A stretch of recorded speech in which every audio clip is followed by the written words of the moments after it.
And so William of Orange became English king, and in order to ingratiate himself with the British people, one of the things he did was he got rid of the half tax. And but then, of course, William found himself short of money, and how was William to raise some money to fill the void that was left there because of the half tax? And that's when we got window tax. And the other thing that William oversaw was the birth of central banking. He oversaw the start of the Bank of England to raise money to pay for wars. And so common theme here. Yeah. And so that was the sort of the founding of that was the sort of English Civil War, really. And what was interesting about it is our man John Hampden, the guy who stood up and refused to pay ship money in this argument, he was cited by the American revolutionaries 100 or so years later, and his statue's actually in Parliament even to this day. And so we had the Glorious Revolution, it was known as, when William became king. And I suppose the power structure in Britain has been like that ever since. And we look at the nations in the world today, and, you know, France has had several revolutions. America's only 200 years old. Italy's only about 150 years old. Germany's a little bit older. And Britain is probably, you know, one of the oldest established nations. But the power structure of Britain was set up after that Glorious Revolution of 1688, after 50 years of fighting. And it's kind of pretty similar today.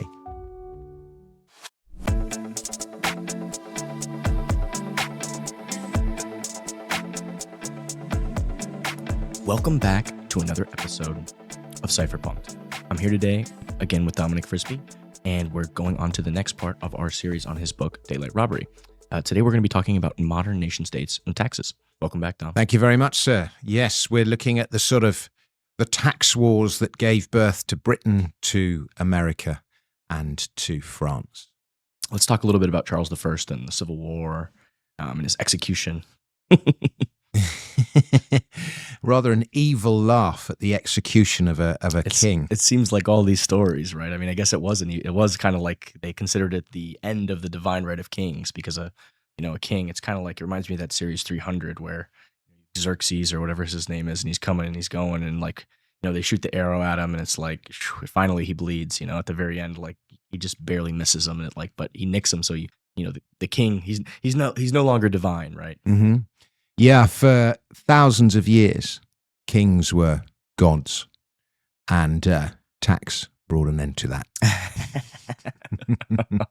So we're in the early 17th century, 1600 and something, and Elizabeth I was the last of the Tudors, and she dies, and she's replaced by James I, the first English king from the House of Stuart, a Catholic king, Scottish. And there were problems. As always, the crown was in debt. There was inflation. The king had extravagant habits. There were wars to be paid for, and he needed money. But going all the way back to this thing with the barons that we talked about in the previous episode, and Magna Carta and so on, it was now Parliament who raised taxes. And so there was this sort of tension between the crown and Parliament. And remember, I think in the very first episode, maybe the second, I said that tax is power. And if a king or a government or an emperor loses their tax revenue, when they lose their power. But now that Parliament is controlling taxes, the king is not as powerful as he once was. And this sort of tension between king and Parliament spilled over into the reign of Charles I, who was James's son. And Parliament refused to allow him to collect customs duties.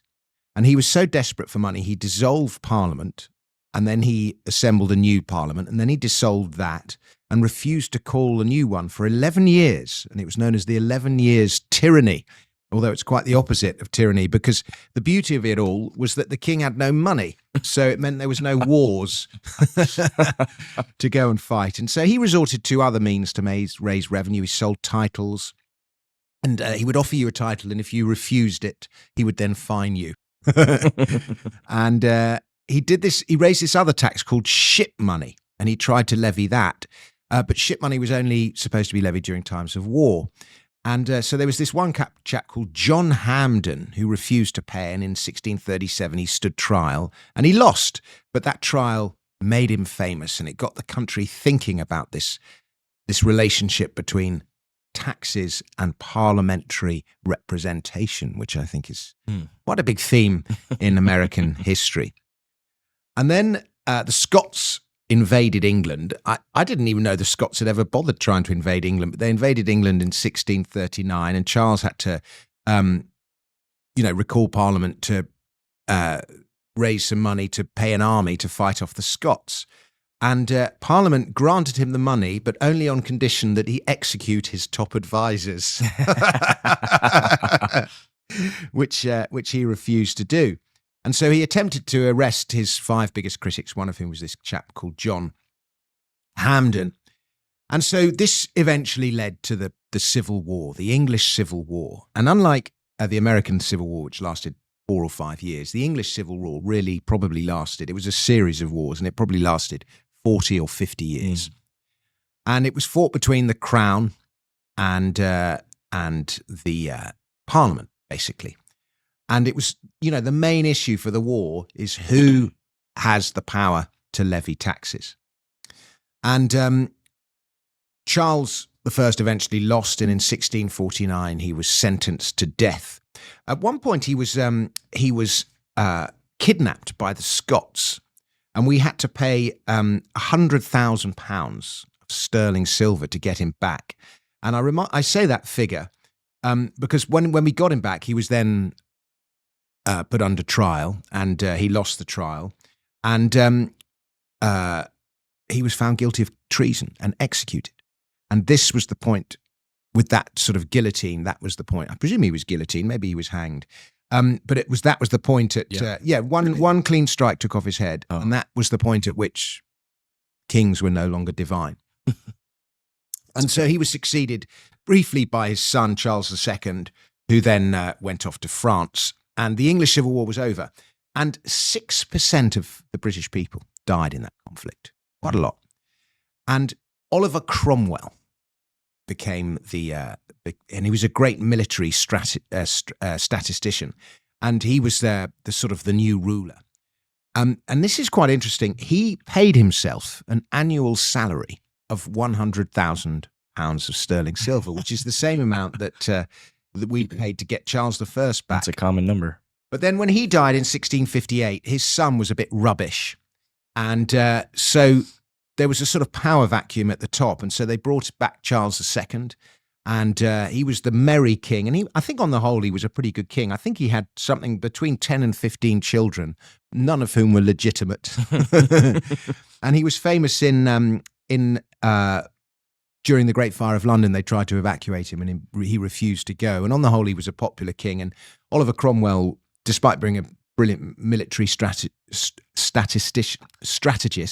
was also a Puritan and a bit boring, and things like theatre had been banned and so on. Charles brought theatre back. And so on the whole, he was considered a good king. Total spent loads of money. Mm-hmm. And he was succeeded by his son James, by his brother James, who was rather more boring. But James was a Catholic, and we thought we'd got rid of Catholics at this point. And then James had a son, and everyone got rather worried that the Catholics were going to get back in charge. And so James, they got rid of him. They got William over from Holland, and William had married James's sister, and William defeated James in battle. James wasn't much of a battle guy, and so William of Orange became English king. And in order to ingratiate himself with the British people, one of the things he did was he got rid of the half tax. And but then, of course, William found himself short of money. And how was William to raise some money to fill the void that was left there because of the half tax? And that's when we got window tax. And the other thing that William oversaw was the birth of central banking. He oversaw the start of the Bank of England to raise money to pay for wars. And so, common theme here. Yeah. And so that was the sort of the founding of that was the sort of English Civil War, really. And what was interesting about it is our man John Hampden, the guy who stood up and refused to pay ship money in this argument, he was cited by the American revolutionaries. 100 or so years later, and his statue's actually in Parliament even to this day. And so we had the Glorious Revolution, it was known as, when William became king, and I suppose the power structure in Britain has been like that ever since. And we look at the nations in the world today, and France has had several revolutions. America's only 200 years old. Italy's only about 150 years old. Germany's a little bit older. And Britain is probably, one of the oldest established nations. But the power structure of Britain was set up after that glorious revolution of 1688, after 50 years of fighting. And it's kind of pretty similar today. It brings us to this idea of no taxes without representation, right? Yeah. Which it was a common theme with a lot of the overseas revolutions, which kind of brings us to America and the settlers that originally left England and traveled over there to America. They believed that they were covered by this idea that there's no taxes without representation. They still, held those English ideals. Yeah. After all of this. Rights given to them by Magna Carta. There you go. And, but I suppose the American Civil War, I always muddle the American Civil War and the American Revolution. So many wars. wars. Two completely different things, of course. But it sort of begins in I suppose, the 1750s. Britain was at war, the 7 Years' War with France. And we're always fighting the French. History wouldn't be history without the English fighting the French. But the English were short of money, and so they decided to tax this new colony. Sugar taxes and various other taxes stamp as tax. well. That was the big Well, one. the stamp tax came later. And John Adams described the English taxes on the colony as enormous taxes, burdensome taxes, oppressive, ruinous, intolerable taxes. But anyway, it was the New England states that were hit hardest by it all. And I think the Britain was in all sorts of financial trouble at home. So even into the 1760s, this problem of no money at home continued. So we started taxing the colony, and that's when we got the stamp taxes. Now, people don't understand what stamp taxes are, but in order to prove they were legitimate, stamps had to be bought from public officials, and then they would be put on newspapers, on playing cards, on legal documents, on land titles, on business licenses, on diplomas. And in order to be legitimate, you had to have this stamp on it. And of course, the taxes were stamped, and they were common in Europe, but they were not common in the colonies. And the colonies decided they were unconstitutional and a betrayal of the rights of Magna Carta and all the rest of it. So they sent over a chap by the name of Benjamin Franklin, who led a delegation to argue with the British. And the delegation was completely unacceptable. And this sort of movement sprung up against these taxes called the Son of Liberty. And they would hamper the distribution of these stamps. They were tax rebels, and they got in the way. Tax collectors were harassed, and they had their effigies burnt. And there was a boycott of British manufactured goods so that the imports reduced to a trickle. If I'm correct, this was the first time that kind of all 13 of the colonies were kind of like equally pissed off and united against this. I think they were, but yes, because initially it had just been the New England Yeah, it was colonies. just kind of like pissed off a couple of them, but this got everybody pissed off. Yeah. All the colonists, all 13 colonies. So 1766, they got rid of them all, and everyone was happy. And but then, the British Parliament was upset with this colonial impudence. How dare they? And so it decided that Parliament had full power and authority to make laws and statutes of sufficient force and vitality to bind the colonies and people of America in all cases whatsoever. How about that? And that meant it had the power to tax. And America said, okay, well, you can have this right to tax, but we have to have representation in Parliament. And it was like, no. And then Charles Townshend, who was Chancellor at this point, wanted to reduce taxes at home. And so he introduced taxes on items from Britain going into America, on paper, glass, paint, lead, and perhaps most memorably of all, tea. And the colonists realized this wasn't about regulating trade, but it was about raising revenue. And the worst aspect of all of this wasn't so much the money, it was the way that they were collected, the aggressive way that they were collected. And every trader was treated as a cheat. And every vessel, even the personal chests of sailors could be seized and investigated.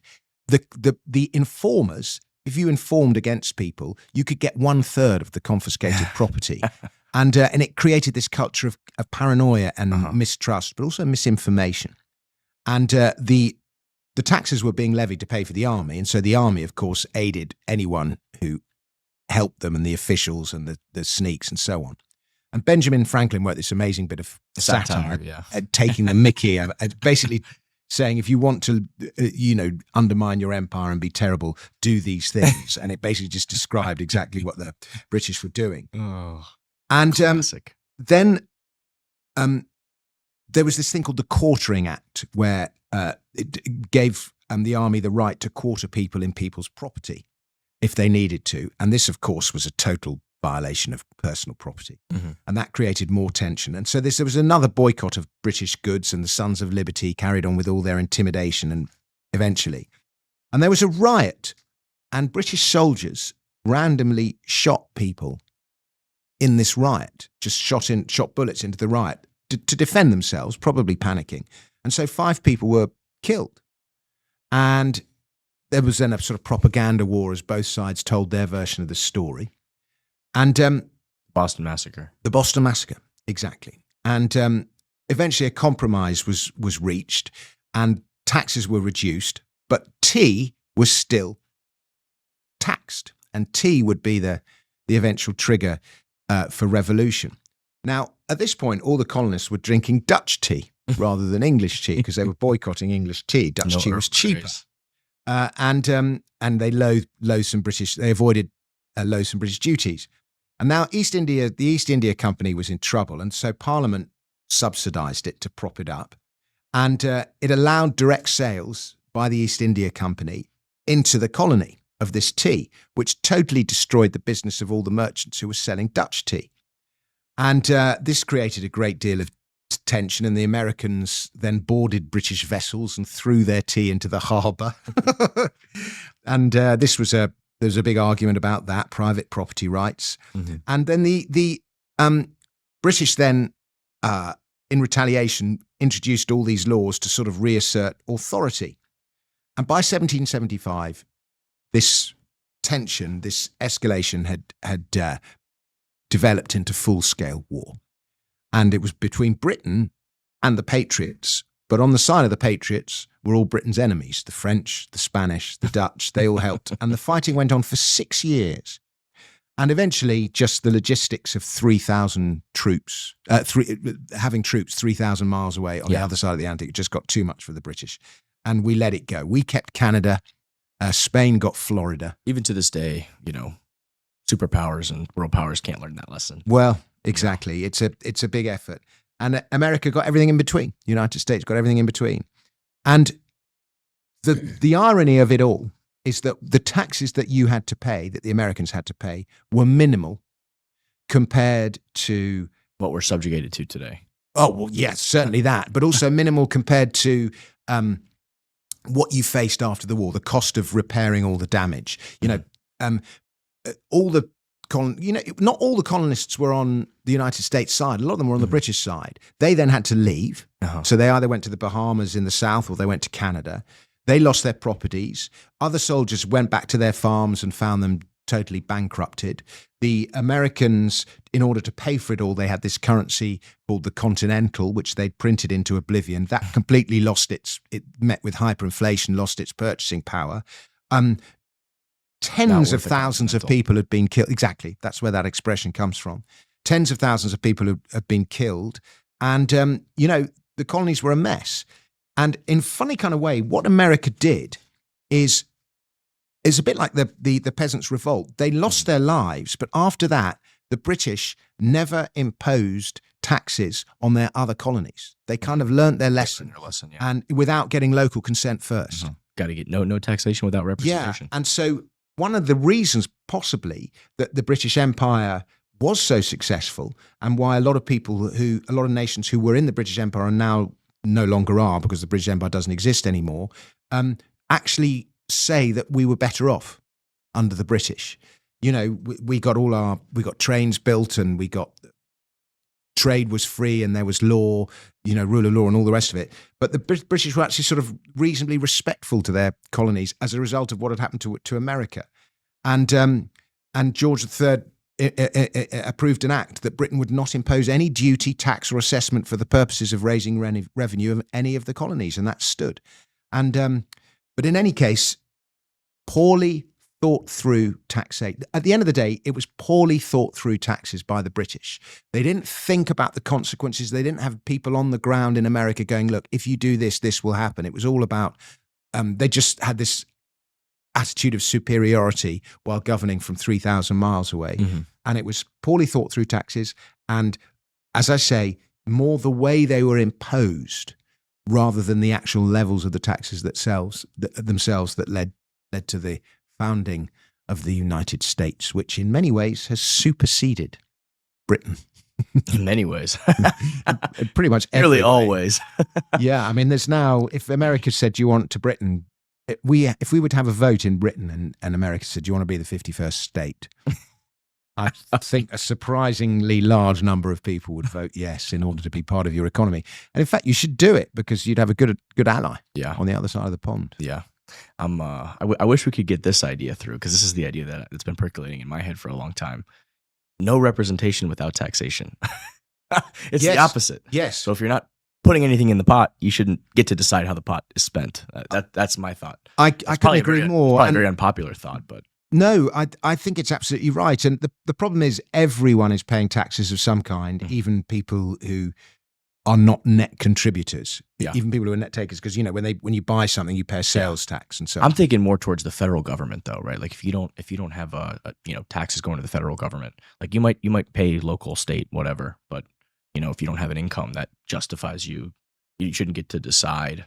That's my personal opinion, right? I think Britain has reached the point where more than 50, I'm going to get this statistic wrong, but it's something like more than 50% of the population in Britain are net takers. That's insane. Rather than net contributors. Yeah. Either that or they figure out if you're a net taker, you don't get to decide. Well, I think so. There could be some means of proving who is a net contributor. Yeah.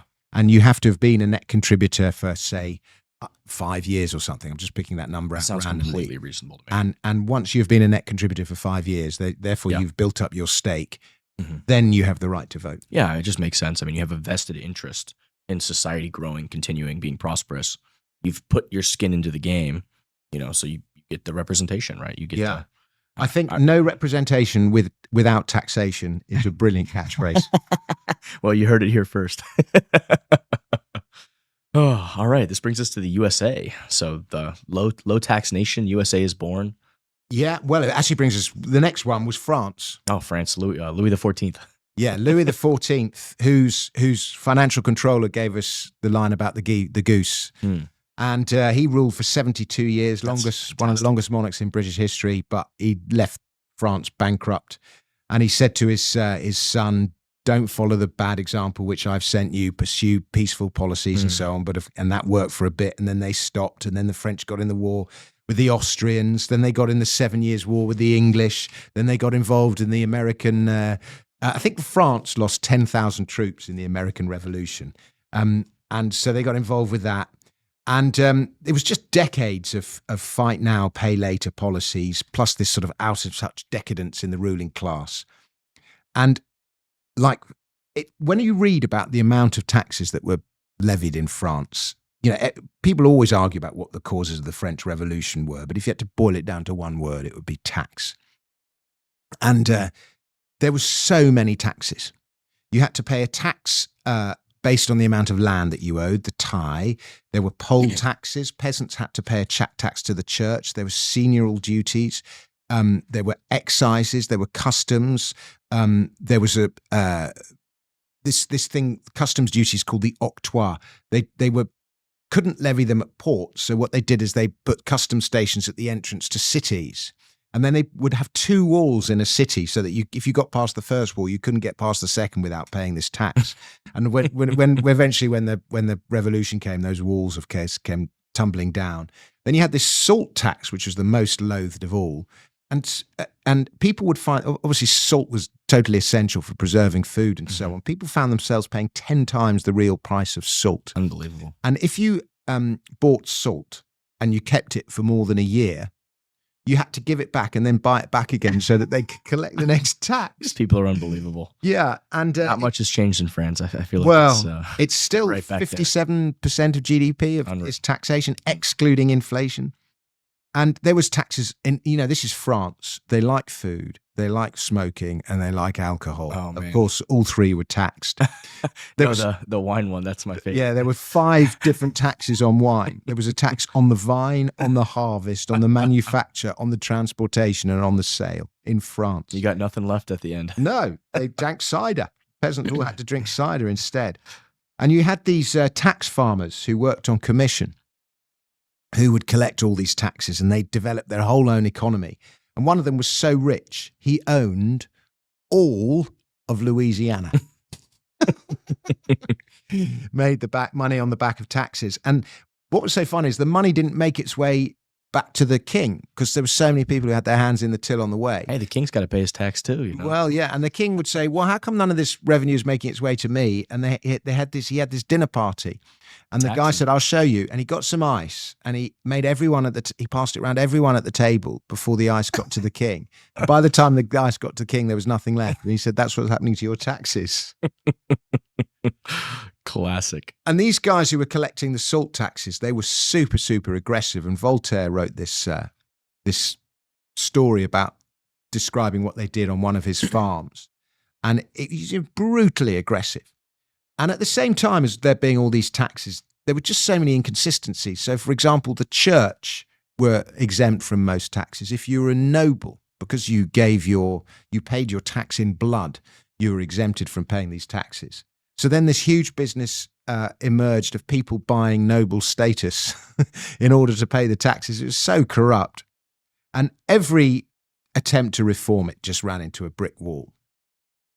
But because of what happened in America and this idea of taxation without representation, word was beginning to get out that things weren't right.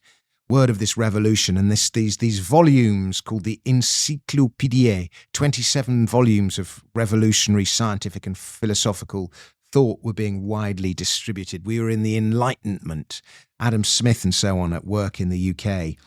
And people were beginning to realize also because of what had happened in Britain that maybe the crown wasn't divine, but in fact incompetent and corrupt. And eventually, the Controller General of Finances called an assembly of notables to propose reforms. And again, the exempted classes wouldn't give way because they were giving way. It's so like what's going on with DEI. It's so like it. And all the people, the people who oppose the audit are the people who don't want to be audited. That's what's going on now. Yeah, and so that, and I call it crony capitalism, but it's, other people call rent seeking. There were so many rent seekers who were just making money at the expense of the system that nobody wants the system to change because bang goes their livelihood. Yeah, that reminds me of the tax collectors and not reaching the king says, "Where's all the money?" It's going to Hillary Clinton's daughter over here for this NGO. It's going over here to this senator's NGO and all of his staff and all of his children. It's going over here, and we're sending. I couldn't believe it. I was watching this thing the other day, and the reporters I think they try to fact check Musk on something. Like they said, hey, you were wrong. The $50 million of condoms didn't go to Gaza. They went to Mozambique. And he goes, "Oh, that's classic." He goes, "Yeah." He's like, I'm not going to get everything right, but I don't think we should be sending $50 million of condoms with taxpayer money to Mozambique. That's so funny. Classic. It is classic, and it's the people who don't want the system to change are the people who are making good by the system, but they're not generating. I remember reading this. It was listening to a podcast with a guy, and he said there's only 3 ways to build real wealth. You grow stuff, you make stuff, or you mine stuff. And everything else is just pushing about what's already there. And, you're in the mining business. Other people are in the manufacturing business. Other people are in the farming business. But you're bringing new wealth into the world that didn't previously exist. But these guys in DEI, they're just leeching off what's already course, there yeah. and pushing it around. It's a grift. It's Massive 100%. It's a grift. And so anyway, there's three classes of society in France. You've got the clergy, the nobility, they're the second estate, and everyone else is the third estate. And they were called to this big meeting. And the third estate had brought this list of grievances. And they met at Versailles, and there were all these ways of blocking the progress of the negotiations that went on. And eventually the king gave in and agreed to all their proposals. But then, like every agreement made, as soon as the agreement was made, he then began mustering troops and dissolved the assembly and then began with a new assembly. And so eventually it began with Paris, and they rose up and they revolted, and we got the French Revolution. And the very first thing they did, the victorious forces did, was to abolish tax farming. This was this commission to get taxes. And wasn't just the king who got executed, it was all the tax farmers lost their head as well. Imagine if we executed all the DEI people. They did such a great job. I mean, these tax collectors, because the idea of there's so many taxes that if one group of people would revolt against one tax, it just wouldn't. I think the analogy you put in the book was this vineyard had a tax, but this other vineyard had a tax. So when this vineyard rose up, they'd eliminate the tax, but the other vineyard still had the tax. Yeah, same thing as exactly. So that the winemakers of Bordeaux would be exempted, but the winemakers of Burgundy still had to pay. It was just so many inconsistencies. But anyway, good thing socialists and communists don't study history, or they'd be just digging in and stealing all these ideas. They do, but it's a kind of biased history. But anyway, with this sort of French Republic rose up, and then of course it needed money, so it tried to impose a load of new taxes, which it couldn't levy. Then it inflated the currency to try and pay for everything, and that got destroyed. And now the country was badly in need of a leader, and along came Napoleon, and as he rode through Paris, the crowds cried, "No more taxes, down with the rich, down with the Republic, long live the Emperor." But the first line, no more taxes. And he reformed the tax system, Napoleon, and he simplified it and he clarified it, and tried some new taxes, some of which worked and some of which didn't. But one of the results of all of this is that France never got an income tax. Not until 1914, I don't think. But for hundreds of, they debated it and they said, no, it's against the thing. And so France became a sort of low tax place. But Napoleon, of course, was a big warmonger, and he needed to pay for his wars somehow, but he did that by taxing and plundering wherever he conquered. But the problem with that business model is it works for as long as you win. But as soon as you stop winning, then you get into trouble. And so, he went too far with Russia, and obviously he came up against the British at Waterloo and he lost those. And so Napoleon's reforms were short-lived, and I think France had about 2 or 3 more revolutions over the course of the 19th century. They had another one in the 1830s. But in any case, France's revulsion for taxes became a thing of legend, and of course it erected its great Statue of Liberty as a tribute and sent it over to you but it was all to do again with this idea of freedom and low taxes. Yeah, but it all ended with World War I, unfortunately. I read that Napoleon, he never raised taxes higher than 12% or something like that. Yeah, he kept them low. Which as long as you were French. But if you're in he absolutely plundered the heck out of northern Italy. Yeah, and there was a lot of wealth there, particularly in the churches, and he made sure he got his hands on that. We kind of moved quickly. He also got one of the things he picked up along the way. There was the Rosetta Stone in Egypt. He did a little bit of plunder there too. We kind of skipped over this, but you mentioned the hyperinflation that occurred right before he came to power. And they had the assignats. The assignats. They tried to good story, and all that, which is also another tax story, right? The tax of inflation. Yes, essentially. So it is, and I think they tried to instead of basing their currency on gold, they tried to base it on land, and then they didn't work. They sold more land than there was. They printed more money than there was land to back the money. Fiat currencies, right? It was the first. Well, they did it already. They already did it with them. I mean, they had a previous inflation that led the French like it was the worst real estate deal in history, was selling the what was it called? The Mississippi. They sold all the land. The Louisiana Purchase. It was like a bunch of swampland. Well, it was the whole of the middle of America. Yeah. And it was like, I forget the exact figure. We'll come to it in a second. It was like 3 cents an acre or something. Yeah. They sold it to the United States for. Brilliant real estate deal by the Americans, terrible by the French. And it was a result of a previous hyperinflation that one came about. Oh, fascinating. Should look at John Law. Paul, look up the assignat. What does that mean, assignat? ASSIGNAT. Assigned, and it's to do with the money, as the land assigned to the money. Uh-huh. Gotcha. Yeah, so that was and then of course there's a story as true as time, which is, the government just exceeds what the backing, right? They just print more than, because it's so easy to just press that button, and then they just kept doing it and doing it. There's a whole story about the advisors and the person at the time who was in charge of it. What's his name? I'm trying to remember.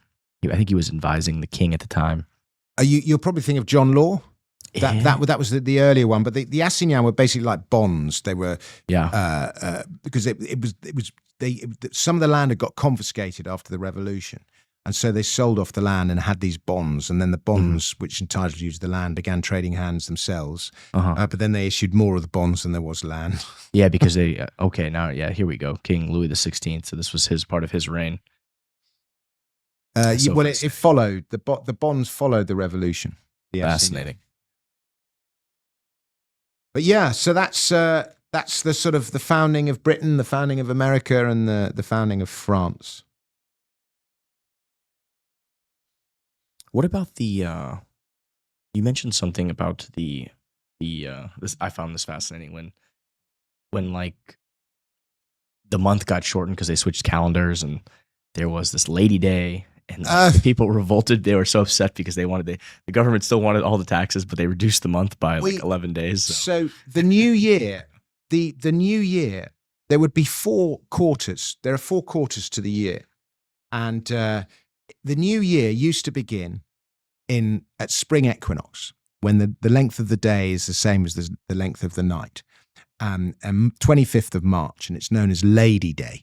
And if you think about it, certainly with European weather, and I guess in North America as well, that it makes sense for the new year to begin in spring rather than midwinter. And then the other 3 days of the year would be midsummer, what they call Michaelmas, which would be mid-September, late September, and then midwinter, Christmas Day. And those were quarter days, and they're important days. But the most important quarter day was 25th of March, because that was when all the farming contracts were agreed. And so it would be a day of great travel. You'd see like families who were moving from one farm to the other and so on. Mm-hmm. And this was all under what was called the the Julian calendar. And the Pope Gregory introduced the Gregorian calendar, and all the Catholics followed it, but the English didn't because we were Protestant. But we had this ridiculous situation where France was on one calendar, Scotland was on one calendar, and Britain was on another calendar. So you had this sort of dual calendar situation. It went on for about 200 years, 150, 200 years. And to address the problem of dual dating, eventually we switched. And but in order to switch from the Julian calendar to the Gregorian calendar, we skipped 11 days in September. We went from something like September the 2nd to September the 14th in this 1 year. And so we lost 11 days effectively. But people still had to pay taxes on these 11 days. And there was riots about it. Give us back our 11 days and so on. And the taxes were due on the 25th of March. And so what they did is they just delayed the payment by 11 days until the 5th of April, so that people got their 11 days. And so they weren't paying taxes on time when they hadn't actually been working. And that's why the British tax year begins on April the 5th, on this bizarre sort of middle of nothing, meaningless date. That's fascinating. Yeah. But I think we'll call it there.